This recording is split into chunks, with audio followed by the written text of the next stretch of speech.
বাংলাদেশে এই মুহূর্তে তাপ পরিস্থিতি যেটা দাঁড়াইছে সেটা এক কথায় ভয়াবহ। তীব্র তাপ প্রবাহ, ঢাকায় 40.6 ডিগ্রি গতকালকের রেকর্ড। এই পরিমাণ তাপ আমার কাছে মনে হচ্ছে যে আমি যে ছাতা নিয়ে হাঁটতেছি, যে বাতাসের একটু একটু আঁচ লাগতেছে, মনে হচ্ছে যে আগুন ধরছে পাশে, সেটার পাশ দিয়ে আমি দাঁড়ায় আছি, বাতাসের আঁচটা ওইরকম করেই লাগতেছে, মানে একদম আগুনের ফুলকি যেন আশপাশ দিয়ে। প্রচুর পরিমাণে খারাপ অবস্থা। একটা দেশে যখন 40 ডিগ্রি তাপমাত্রা হয় তখন তাকে তীব্র তাপ প্রবাহ বলে, এবং এই তাপ প্রবাহের কারণে প্রচুর পরিমাণে হিট স্ট্রোক হচ্ছে, যেটার একটা গাইডলাইন আপনারা হয়তো 2-1 দিনের মধ্যে ডাক্তাররা তাদের হাতে পেয়ে যাবে। স্বাস্থ্য মন্ত্রণালয় যেটা বলেছে কি করতে হবে। গত 2-3 দিন আগে মাদারীপুরের একজন কৃষক পড়ে মরে আছে জমিতে হিট স্ট্রোকের কারণে। কত মানুষ এই হিট স্ট্রোকে আক্রান্ত হয়ে খারাপ অবস্থার মধ্যে যাচ্ছে সেইটাও আমাদের কাছে ওইভাবে খবর নেই। কিন্তু এই বিষয়গুলো কিভাবে ঘটতেছে তার আগে এটাও বলে রাখি যে এই তীব্র তাপ প্রবাহ যদি 42 ডিগ্রি হয়ে যায়, দেখেন গতকালকে যশোরে ছিল 42.6 ডিগ্রি সেলসিয়াস। তার আগে টানা যশোর, চুয়াডাঙ্গা এই জায়গাগুলোতে এরকমই থাকে, মানে সবচেয়ে তাপ বেশি থাকে।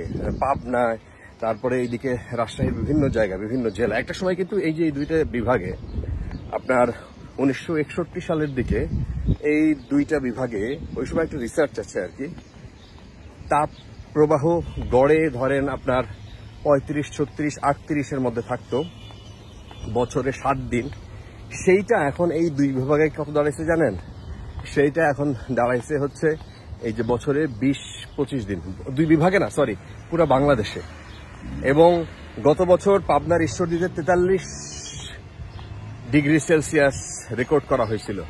এই বছর 44 ডিগ্রির কথা বলা হচ্ছে। আমরা জানি না এই পুরো মাসটা, এই মে মাসটা, মানে এপ্রিল মাসটা পুরোটাই এই তাপটা থাকবে, এবং মে মাসের প্রথম সপ্তাহ পর্যন্ত থাকতে পারে বলে আবহাওয়াবিদরা বলছেন।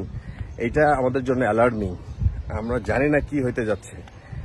এই পরিস্থিতিতে শারীরিক দিকে নজর সবার দিতে হবে। যদি স্বাস্থ্য ঠিক থাকে না, তাহলে আপনি কিছু না কিছু করে খেতে পারবেন। যদি মানে স্বাস্থ্যই সুখের মূল, এই কথাটা আসলে অস্বীকার করার কোনো সুযোগই নেই। স্বাস্থ্য মন্ত্রণালয় দারুণ একটা উদ্যোগ নিয়েছে। তারা কি করছে, তারা ফেসবুকে এবং ইউটিউবে একটা পেজ খুলছে, সেখানে বাংলাদেশের যারা প্রখ্যাত ডাক্তার তাদেরকে এই প্ল্যাটফর্মে নিয়ে আসছে, এবং তারা তাদের পরামর্শ দিচ্ছেন নিয়মিত এখানে লাইভ, কি করতে হবে কি করতে হবে না।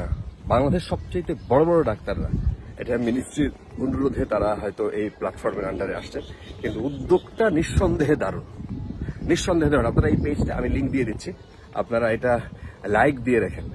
দেখেন মানে সব ধরনের বিশেষজ্ঞরা এখানে আসতেছেন, হার্টের বিশেষজ্ঞ, মেডিসিন বিশেষজ্ঞ, তারপরে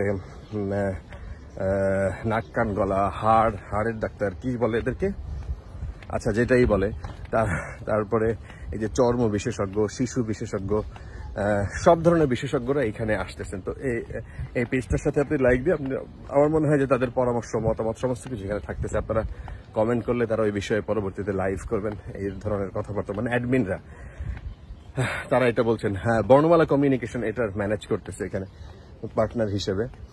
তো বিষয়টা আমার নিজেরই ভালো লাগছে খুব।